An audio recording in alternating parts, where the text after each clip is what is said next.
Hey everyone, good morning. Today we're going to talk about how to build a successful product line in 7 steps. Some of these steps do involve SEO, photos, and the such. There's quite a few things involved in launching a successful product line, not just building the actual product line itself. You can't build something for people to come out of nowhere. Okay, there has to be some things in place for it to actually be successful, and that's what we're talking about today. A lot of my courses, by the way, I teach you how to drive traffic in many different ways: SEO, Pinterest, marketing, Google SEO. There's many different things, but we don't really talk about the creative part, which I always leave to you guys. I always tell you, hey, you go ahead and create your products and I teach you the rest. However, there are some steps that, like I said, we don't go over to make sure you have a successful product line. Some of these steps I'm gonna go over today that I do teach you: SEO, photos. Well, I teach you at least in my courses. I know most of you have them, but we don't usually go over the research part and there's, like I said, there's small details in making sure that before you implement great photos, great SEO, there's other things in place, such as a great product line. The first part of this Facebook Live, we're going to go over that. Okay, let's get started, shall we? So, how to build a successful product line in 7 steps. This is part 1. I'll be going all over the 7 steps today, but just so you know, there will be a part 2 in the near future. It's going to discuss a tool that I recommend, but more about that in a couple of weeks from now, okay? But we're definitely going to go over the 7 steps today. And it's really great that you're joining me and you're listening to these 7 steps, but it doesn't mean anything unless you take action. So be aware of which of the 7 steps you need to work on much better. That's going to help you determine what your goal or your plan is for at least not the rest of the year, but at least a part of the year. Because we're always working on the next thing, right? What are your plans for 2018? What do you have to work on next? A lot of times we don't know how to prioritize, or you need help prioritizing. You have some things you have to get done, but you don't know how to prioritize.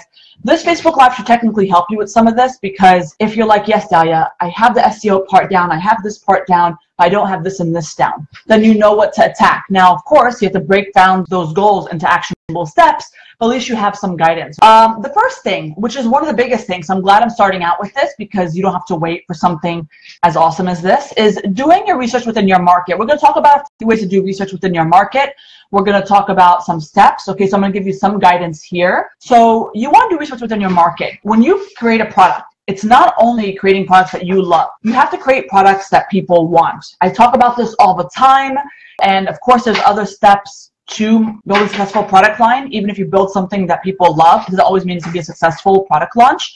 But one of the steps you have to do something is building something that people want, okay, things that are in demand. So let's talk about demand versus saturation, okay? This is the first part of doing research within your market. We are going to talk about how to actually research what type of products to make in just a moment, but I want you to understand some basic principles. Demand versus saturation, okay? So I like to give you examples of things around me, all right? So here is my hair clip, okay? So imagine you are in the market of making hair clips, whatever you make, right? And so demand is people want it, right? People are searching for it. There's a need out there, okay? Think about the needs of people, okay?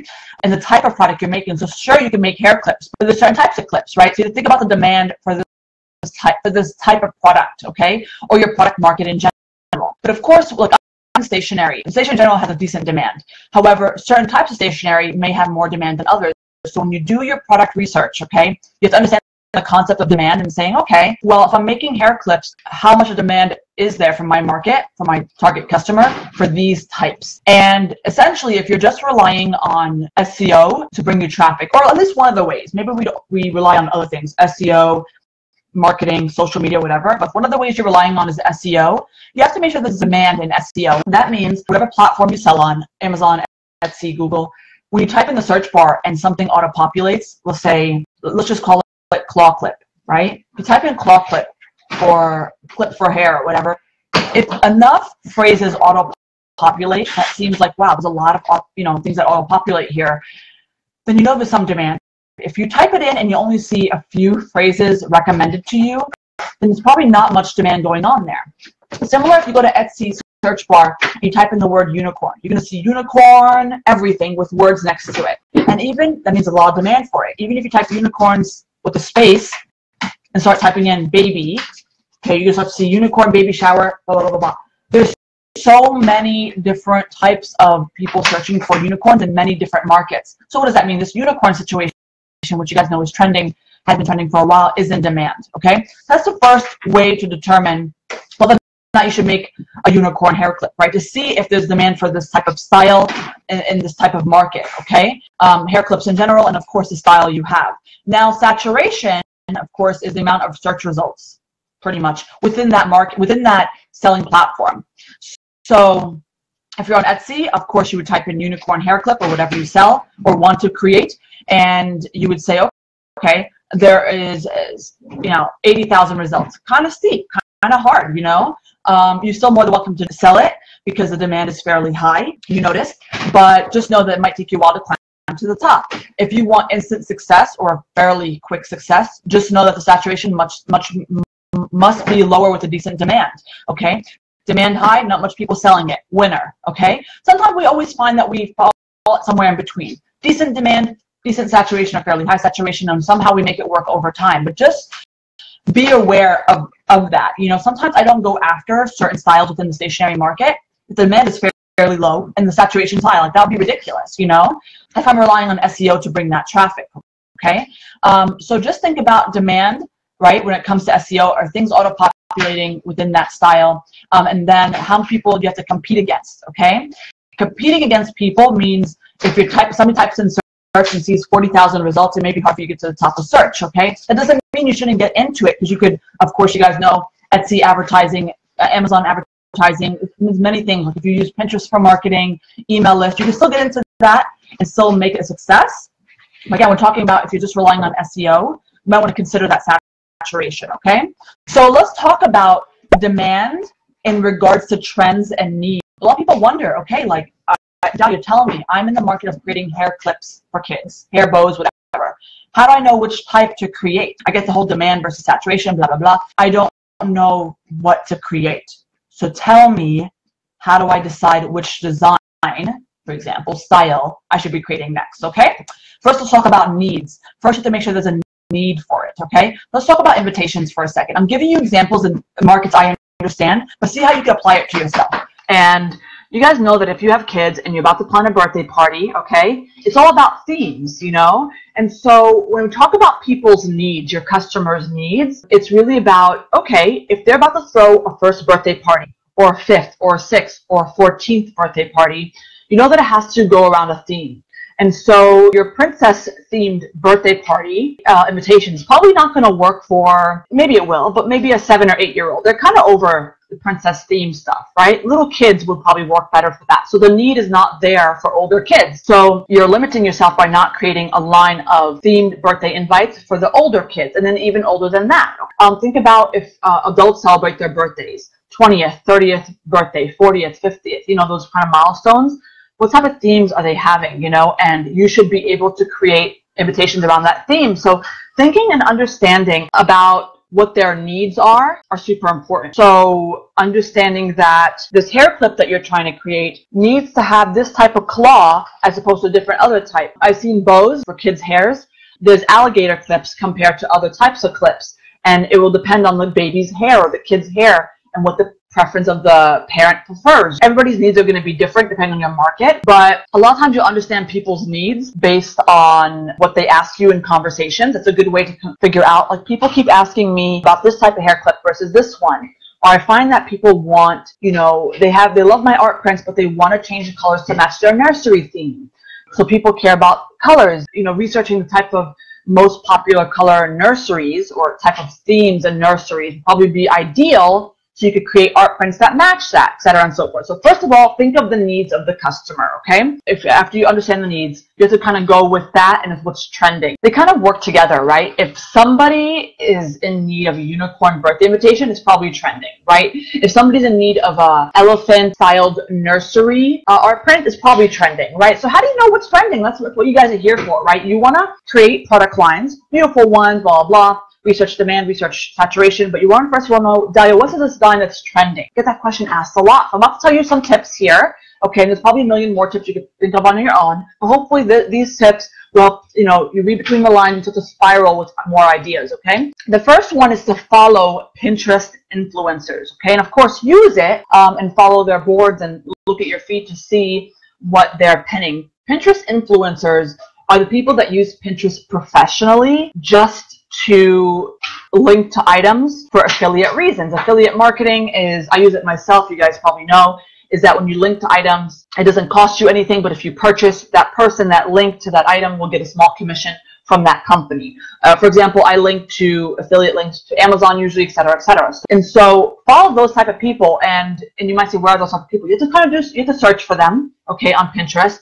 Usually their Pinterest accounts are the most beautifully put together accounts, okay? They're usually also the people that have the most followers on YouTube, and they create Pinterest accounts and they're into fashion.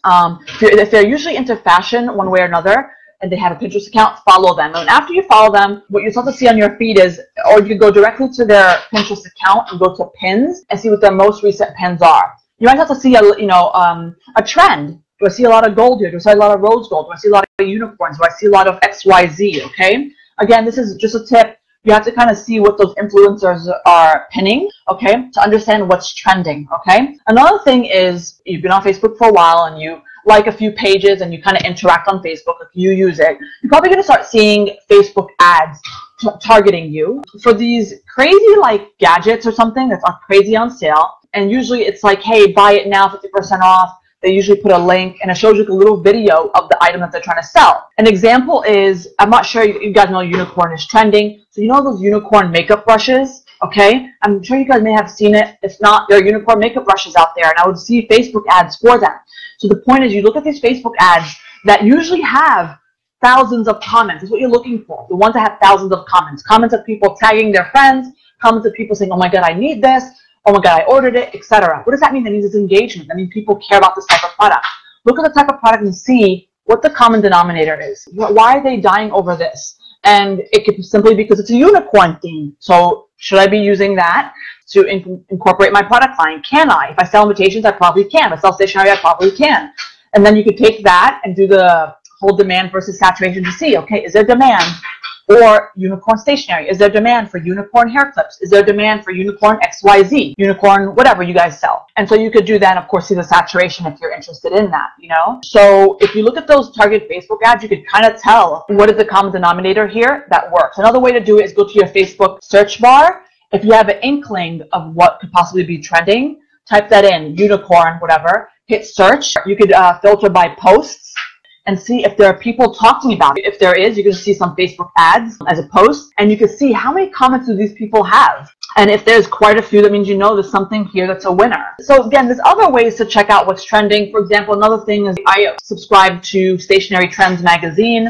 I find a lot of the times, obviously I'm a stationery, so it makes sense, but I find a lot of the time that the trends that are happening in Stationery Trends magazine can be applied to many different markets. But I just mentioned a few different ways that you could kind of say, ah, look at that. That's being posted. That's being talked about. That's around. A couple more ways is following your big box competitors. Big box competitors meaning those companies that have millions of dollars behind them, to see what they're putting out there. We're not copying. We're understanding what they're putting out there that's trending. So if you see a lot of watercolor stuff, you're like, ah, watercolor, this is trending or whatever. Again, still doing the research on demand versus saturation if you choose to, especially if you're relying on SEO to bring you that traffic, which I highly recommend to do. And so again, those are a few different ways. Okay, let's continue. Custom order ideas. We find a lot of times when customers message you and say, hey, can you do this as a custom order? Pay attention to the trend of that, okay? If you made a custom order and you could actually just resell it, I would probably list it. I think it would do very well. I think we find a lot of times that when customers request something, more customers would want it. That's your target market asking you, hey, this is what's trending. I'm asking you for it. Create it, and hell, you could put it up for a listing, you know? So that's one way to think about how do I create a line around this based on their ideas. Just throwing it out there. That might be a little harder to come to a conclusion to because maybe you can't build a collection around it. Maybe you're just like, okay, I have an idea to list, but you certainly want to consider what your customers are asking you and put it to use. Guys, pay close attention about what their needs are based on what they're asking you. You just have to find that those items do fairly well. I've proved it time and time again. Okay, let's talk about another very popular topic. So I talked about number one, do your research within your market, okay? Doing research such as following what's trending. I gave you some ideas. Then do the research demand versus saturation. Make sure there's demand in the SEO type of world, okay? And then I want to talk about launching a collection. People talk about collections all the time. So how do you launch a collection? You know, should I launch one? What's a collection? Blah, blah, blah. So a collection usually has a common theme. Okay, so common themes are, let me give you examples, design elements. So imagine you release a floral collection. I'm in stationery, so this is the example I'm using, with florals, which could be also spring themed. Okay, that's an example. But it's really the same design elements across different items. So when you launch a collection, I recommend, like in my market, I would launch note cards, I would launch notepads, I would launch luggage tags, I would launch art prints. For example, if I'm doing the floral theme, I'm doing floral note cards, matching floral notepads, luggage tags, art prints that would probably be for nursery floral stuff. Okay, so that's a collection.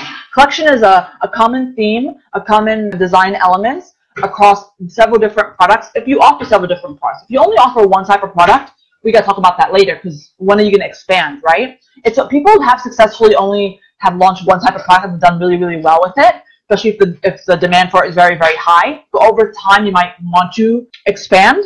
Nonetheless, if you do have expanded and you have different products in your line that make sense within your market, you want to launch a collection. For me, it'll be note cards, notepads, luggage tags, art prints, for example, okay? So, and not always is it linked to every single type of product. So I may not do an art print that matches. Maybe it doesn't work for that, but you get the point. Now, let me talk about how you decide what that theme is, besides obviously knowing what's trending, okay? You should know what's trending, you should know what the needs of the customer are. You want to have a theme that is relevant at the time you're creating it, okay? Or relevant soon, okay? So for example, people should always have collections launched throughout the year, once, twice, however how much you have time, to be honest, guys, okay? But you want to have collections launched, in my opinion, twice a year. If you can do once, I'll take it, but twice a year for new base product lines. What does that mean? Things that work all year round. Here's why I talk about this, because people sometimes have in their shops, I've seen it all the time, things that are very reliant on times of the year. Like if I go do a shop, take somebody's shop right now, I've done it before and I've seen like a whole bunch of items are Christmas items. First of all, what are those items still doing there? And if you knock those out, you've lost 30 of your items, right? Or things that rely on Mother's Day, and some of the items, granted, can work year round. That's cool, but sometimes they don't. So there should be base product lines in your store that work all year round. That no matter what, whether it's in springtime, fall time, whatever, that it will get sold, okay? Yes, those also might have to follow trends, because everything does. People want things that are current. And that's why I said launch twice a year base product lines that don't rely on things like Mother's Day, Christmas, Halloween, whatever. And yes, granted, things for Mother's Day and Father's Day can absolutely work all year round, in my opinion, depending on what your product is. You should have a base product line launched twice a year. If you can only do once, I'll take it. I mean, heck, we're sometimes solo entrepreneurs. We only have so many resources. However, what other lines should you launch? It depends on your market. My market, I do really well with Mother's Day, Father's Day. That's a very big deal for me, and Christmas. Those for me are one of the three biggest things. So I'd probably do the Mother's Day, Father's Day launch together, because I don't have that much time, guys, you know? So I'd probably create a mother's line along with the father's line, launch at the same time, and then of course market them at different times. But creating it at one time, because I don't have much time to use, okay? I don't have much time to give, right? So I would do that, and then Christmas. Now, of course, I don't do Christmas themed stuff, you know, maybe gift sets, or it may not work out for you. Maybe you're like, Dahlia, my common items work for Christmas. That's fine. And that's cool. But just in case you're in a different type of market that needs those Christmas items, absolutely. Like I could do holiday to-do lists. I could do, I mean, there's many different things I could do. I could choose not to if I don't want to, okay? For me, the Christmas stuff is like just my regular items that work as gifts. So when to release a collection? When I say release, I mean you have the item and you're listing it. Like it listed. Like the public can see it and buy it. That's what release means, okay? It should be 4 to 6 weeks prior to the event date, okay? Especially if your turnaround time is very quick, right? 1 to 2, 3 business days, then 4 to 6 weeks ahead of time. So what does that mean? Let's assume Mother's Day is May 15th, okay? Middle of May. If you have a Mother's Day collection to release, it should be done 4 to 6 weeks prior. So you're looking at either mid-April or beginning of April. It should be listed, okay? I prefer 6 weeks. That's me, but it should be listed then. Okay, why is this? I'm going to tell you when to start working on that collection, but first I'm going to explain why you should release it then. A lot of us rely on SEO, right? Which I love. I mean, you want part of your strategy to get sales is SEO. People naturally find your listing by search. And so if you release it, let's say 4 to 6 weeks to the public on your Etsy shop, Amazon.com, it gives time for the search engines to kind of, favor your listings. If you could do it a little bit earlier, then that's fine. But it kind of gives it some time to create some SEO juice, quality to your listings. Also, that is starting around the time people start to search for those type of items. So people like to buy, this last minute shoppers as always is, but people start to buy things 3 to 4 weeks in advance. And having it around the 4 to 6 weeks prior listed gives it time to kind of build some SEO juice, okay? And this is for really any event. If you're launching something for graduation, if you're launching something for Christmas, 4 to 6 weeks, it should be listed on all your platforms. Now, when should you start creating these products, right? Because you know that you have to list the items on your website 4 to 6 weeks in advance. Now, depending on your items, depending on your process, like I could create things fairly quickly if I'm in the groove of creating things. You guys know what I'm talking about, right? You have to feel creative. You have to feel like, for me, I don't want to feel forced like I'm creating, etc. Depending on your item, if you send items, outsource them to be created and it come back to you, you have to kind of figure that math out. But you just simply take a calendar right in front of you and say, okay, my recommended time is about 8 weeks before the event date, but you have to adjust depending on your product, okay, because it might take you a while to build. You might be working by yourself and only work part-time. So let's just say 8 weeks, which is 2 months pretty much prior to Mother's Day, is the middle of March. Okay, you should start creating your Mother's Day product line. Because for me, it's fairly quick. I could create something, Photoshop it into one of my stock photos, and list it fairly quick because I have an assistant to help me. So if you think about it and do the math, say, okay, if I start mid-March and I create a collection that might take me 1 full week if I work on it full-time. But if you can't work on it full-time, you might need 2 weeks because you have other things you're doing in those type of weeks, such as fulfilling orders, etc. You work on it 2 weeks. In those 2 weeks, you created the product, took the photos, listed it, and then that will give you the leftover 4 to 6 week time frame to have it released. But if you're like, Dahlia, no, I'm more busier than that, like I'm really, really busy, you might have to do it prior to 8 weeks. But the simplest way to do it is take a calendar right in front of you that show you several months before the event date and maybe even after, and say, okay, take a pencil and say, okay, if I started designing here, put an X on that date, and I finish here, and I take my photos here, how much time am I left with? And then say, is that 4 to 6 weeks? Yes, done. The natural thing is to have it listed 4 to 6 weeks prior. But when you start creating is really estimate up to you and your workflow and your workload and the type of product you're creating, etc. I see a couple of questions. Michelle says, would releasing it before the 6 weeks not be recommended? I have a 1 to 2 turnaround time. I absolutely recommend you list it before. And I mentioned it earlier. If your turnaround time is 1 to 3 business days, list it 4 to 6 weeks prior. But if your turnaround time is 1 to 2 weeks, then accommodate for that. So for you, I'd recommend listing it probably 7 to 8 weeks. For me, I could print something out immediately and ship it the same day if I really want to. Usually we do the next day because the idea of doing the 4 to 6 weeks prior, not only SEO juice, guys, but actually getting the products out to the customer on time, right? It's usually for these major events throughout the year that you're planning for, that you're creating collections for. I've seen people launch collections 2 to 3 weeks prior, and it's like, you do know that people have already shopped for this, so you've lost some of the traffic, and if your turnaround time is a week, you probably even lost more. And they realize, why did my collection not work out? You're not planning correctly. You didn't give enough SEO juice to get searched for and build and get to the top of search. All your competitors have done that already. This is not applied to regular baseline products. And again, depending on your market, I launch anytime I want throughout the year, but you may need to do, like if you're in the fashion industry, you might have to do a spring line and a fall line. That's your baseline products, for example, okay? All right, what about for weddings? If you're saying wedding season is this date-ish, this month, when should I release it? Same thing applies, 4 to 6 weeks prior should be listed. The reality is, I just want to give you 4 to 6 weeks and not even later than that, like 9 to 10 weeks, 9 to 12 weeks, because I know that we're busy doing other things. And so that is the latest I want you to list something. Let's just say that, okay? Oh, Minnie asks, how many items should there be in a collection, ideally? There is no right answer. However, I'm going to give you a guideline. And by the way, this guideline can really change depending on if you're a new business. Like if you only have 20 products in your shop, I'm not going to tell you to launch a collection of 10. I would like you to, because you'll build your product line, but that may not be the reality of it. Or if you only have one category, such as note cards, not notepads, your collection may be smaller. Just understand that, and it's okay. Your collection should really, on average, be 10 products. On average. Now, if you tell me, Dahlia, can I do 8? Can I do 15? Yeah, you can. Okay, you can even do 20, especially if you're a bigger shop. Okay, so I'm going to kind of give you some factors that may change this number 10. Okay, but let me tell you why 10 to begin with. Because it gives you a healthy variety for the customer. When we launch collections, we want people to buy them. If you launch only one item, and you're waiting for it to build, pick up, and that could be great. You could be selling it, whatever, because it's very possible to still sell it if you only launch 1 or 2. If you launch a whole collection within that same category, style that people want, in demand, etc., you're giving people a variation that allows them to close a sale. It gives them the opportunity to say, not quite what I want, but this one's what I want. And it really does help SEO juice that you have, because if you're launching one unicorn hair clip, you're getting found on the top of search. You want to be found on several different pages. So to have different unicorn clips or different floral stationery sets would probably be ideal. Okay.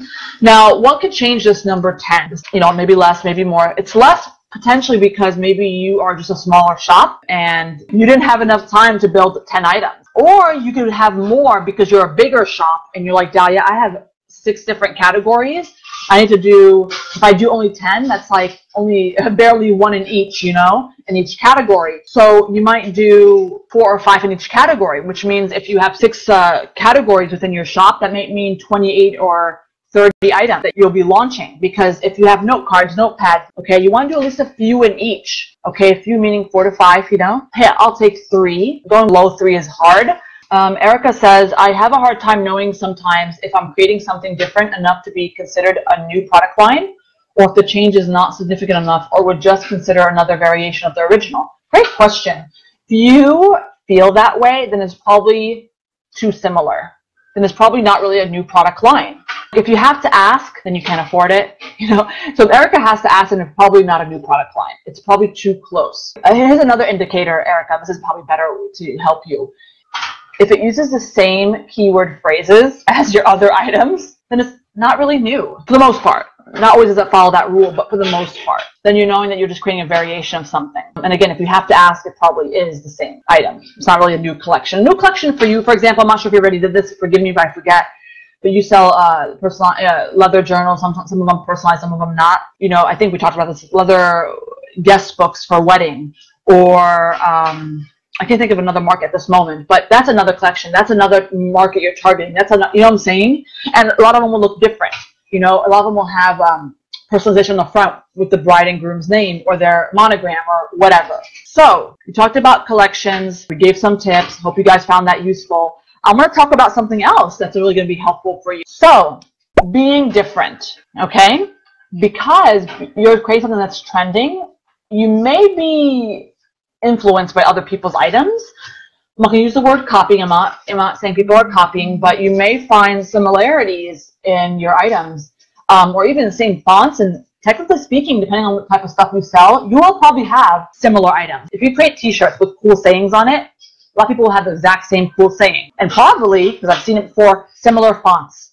Okay, so you're literally copying the exact same style. And so how do you be different? This is tip number 3. How do you be different? You be different in your product. Okay, so the style, so in that case, if you're selling those t-shirts, maybe you use a different font. Maybe you have like a unique style that's very unique to you, and that may not be overnight. You may say, I don't know, I feel like this font is trending. I feel you have to figure out what works, you know. When I first started designing, if you look at my designs in the past, horrible. So my evolution in my design has changed, which is good. Okay, not always do we start out being the best designer or being, you know what I'm saying, being the best creative person.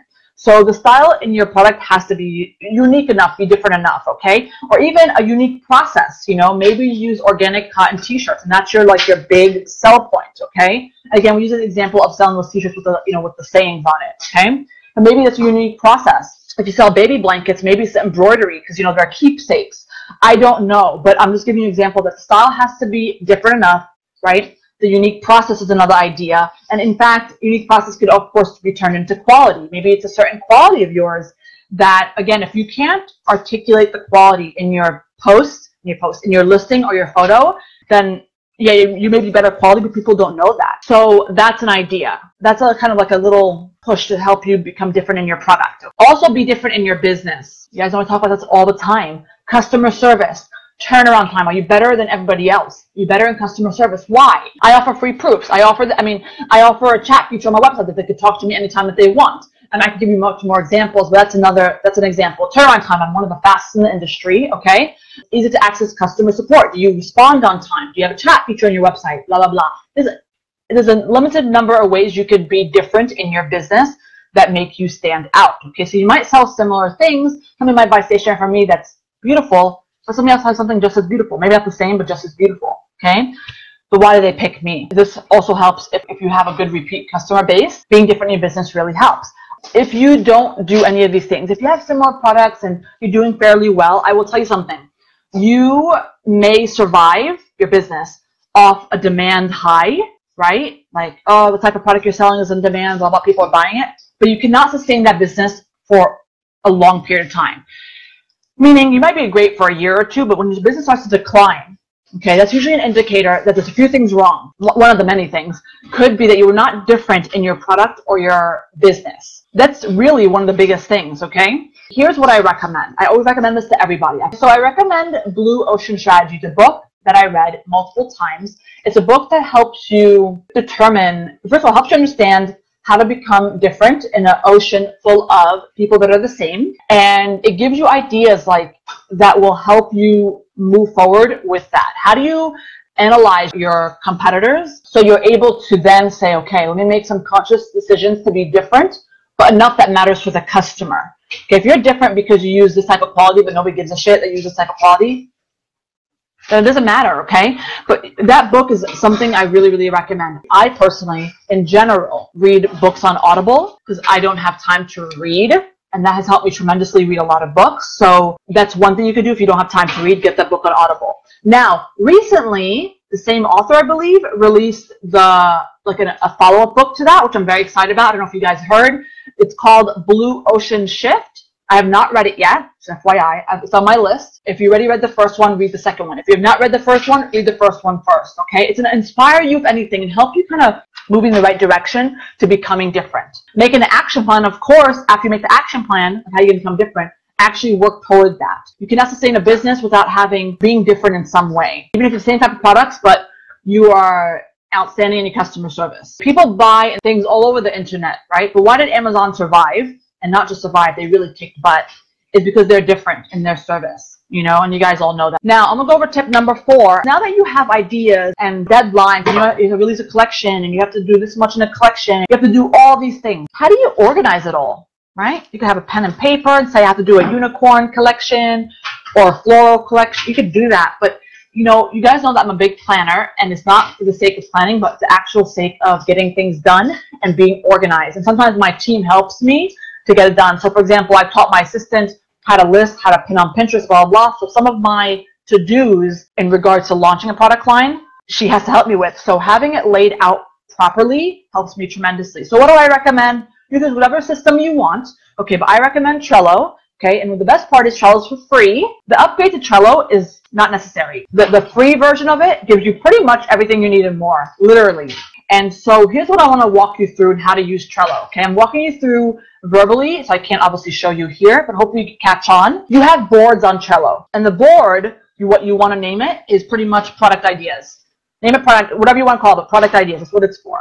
Then within the board, you have lists, and the lists are going to be called, okay, the default name is to do, need to do, or whatever. You're going to change those lists and name them design style. So for example, I have to release a collection of invitations only. I can do a collection within a certain category, by the way. I don't have to do it across many different categories within my shop. But I do birthday invitations. I'm going to do a unicorn one. I'm going to do a train one, you know, for little kids, little boys, bowling, etc. and so forth. Those names I just listed, unicorn, bowling, train, you know, superhero, dinosaur, will be the names of your lists. Okay, so the top of it will say dinosaur theme, unicorn theme, blah, blah, blah. Why? Here's why. So what I do within a list, let me show you on my phone. It's similar to when you see it on the computer. I call it designing workflow. On the top, it's called Mermaid. I actually wrote done because I actually completed this whole entire thing. I have to actually archive it, but it's called Mermaid. That's the list name. Underneath it, okay, I have several different cards. I have to put birthday, which is birthday invitation, baby shower invitation. You can't read it, but I have note card and notepad. So what does that mean? That tells me, Dahlia, you must create all these items. I list it in individual cards. These are your to-dos within the collection. Then, if I have to purchase any clip art, this is for me, by the way. This could be different depending on your market. I have a little card here. I don't know if you could see it. And within the card, you could actually put links and checklists. I have a link to the clipboard I want to buy for it, which I did already. You can't see it, but one of the cards says wording, because you know invitations have to have like clever wording. I think the invitation from Mermaid says something like something clever, you know. So I did some research. I found a clever wording for my invite. Then I have inspiration, you know. If I want to put links of styles I saw on like a T-shirt or something that inspires me to design this product. This is me. You don't have to do all these cards, but what you have to do is say, okay, within the mermaid category or floral category or whatever, you want to do a birthday invitation, baby shower invitation, note card and notepad, blah, blah, blah. Then I have this, you can't see it on my phone correctly, but it says office use. And then underneath it, I have a checklist. This is what you have to do, okay? Again, you can't see this really well. But the first one says Etsy. And within that Etsy card, I have a checklist that says create draft listing on Etsy with SEO title, SEO tags, description, variation, publish. Then, so I can check it off as I go. Amazon, the same thing. .com, the same thing. Because .com is a little bit different. You have to put SEO in your title, your URL, descriptions, variation, image alt text. So it kind of gives me a checklist of what I have to do when I list on that platform. Okay? So it's like a workflow that I copy over and over again. You could copy cards to other design names, design lists, and that will help you know what to do. And then I have on the bottom here, create Pinterest template for all of them. So I have to create a Pinterest item, a Pinterest pin design for my birthday invitation, my note card, my notepad, blah, blah, blah. So I'll have several different pins for several different of my listings. And then my instructions to what to do on Pinterest. So it's pretty much my workflow from start to finish. Everything we're going over today, the 7 steps listed in here, okay? And if you scroll, I have a lot of my other design ideas. Dinosaurs, safari, blah, blah, blah, blah, blah, blah, blah. You see the point?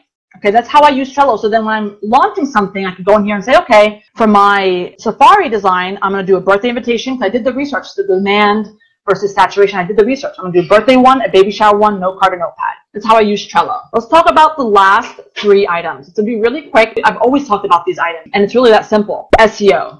You create a great product line and you want to rely on some SEO strategy to bring traffic in from people searching for the type of product. You have to understand SEO. You have to have a strategy for it. In my opinion, I mean, hell, if you have such a huge social media following that you have absolutely no SEO plans, then that's fine. Hopefully over time you will, because I think it's a great passive strategy. Depending on the platform you sell on, Etsy, Amazon, Google, SEO, which is your .com. There are differences and similarities. However, in general, they're fairly different, okay? So you want to make sure that you understand how to do it and then do it. It has to be part of your workflow on Trello. So know that SEO is important. Apply it to these listings. It's as simple as that, okay? Have a plan and execute it. If you don't know how to execute SEO, check out those courses. All right, let's go into photos. Photos are super, super duper important, okay? They're important because that's how people can see your items. They're inspired by your items and make them want to purchase. More than likely, if you do SEO, create a great product, whatever, if you don't have a photo to go with it, you're probably not going to get sold. Okay, so this speaks volumes of, you know, having a great photo, you know, that really inspires emotion, evokes emotion from the customer. And the last thing to do to launch a successful product line is advertising/marketing, okay? And so let's talk about marketing for a second. There's different ways you can market your new product line. Email lists. You guys know I love email lists. If you've built one, if you have a decent following on there, if you do some amount of people on there, then you can market it to your email list. And you can even potentially email them leading up to the launch. I personally don't email them until the launch happens.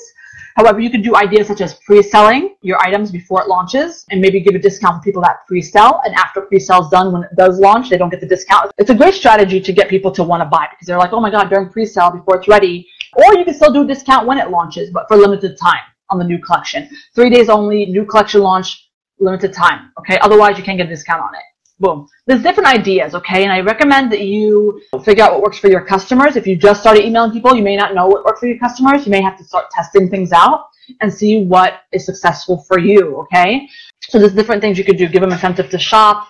And even after somebody opens your email, you could segment people that did not open your email and re-email them to get them going with that new collection. Okay, there's many different things and things you could do about emailing. But if you have one built, that's way to market. Not just relying on SEO, but marketing it, right?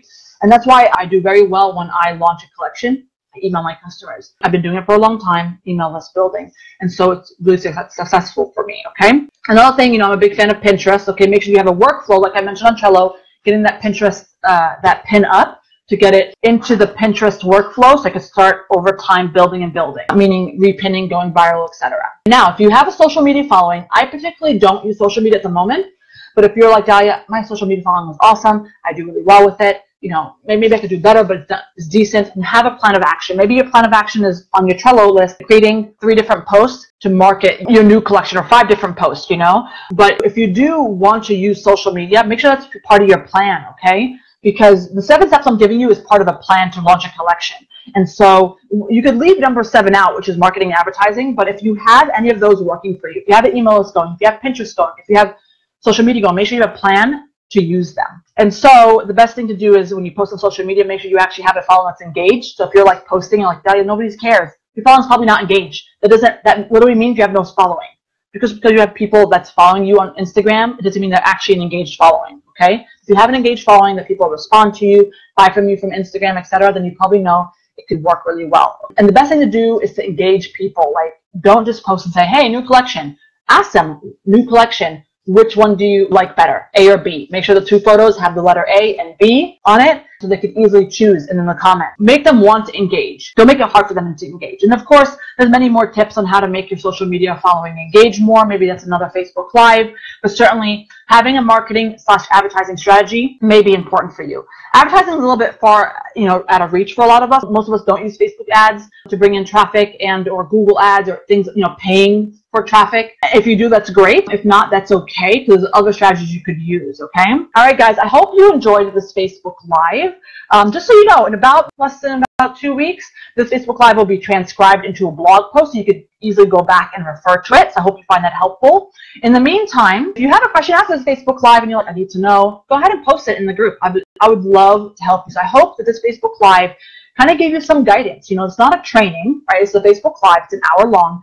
But I hope it gave you some guidance to help kind of like understand what direction you should take, help give you some guidance as to how to research a product line, how to determine what's trending, kind of push you off your feet a little bit. Again, this is not a full training. I don't know if you guys would love a full training. Let me know. But otherwise, it should help kind of get you started. All right, guys, I will see you next week for another really fantastic Facebook Live. And again, if you have any questions, make sure you post in the group. And I will see you next week, okay? Bye, guys.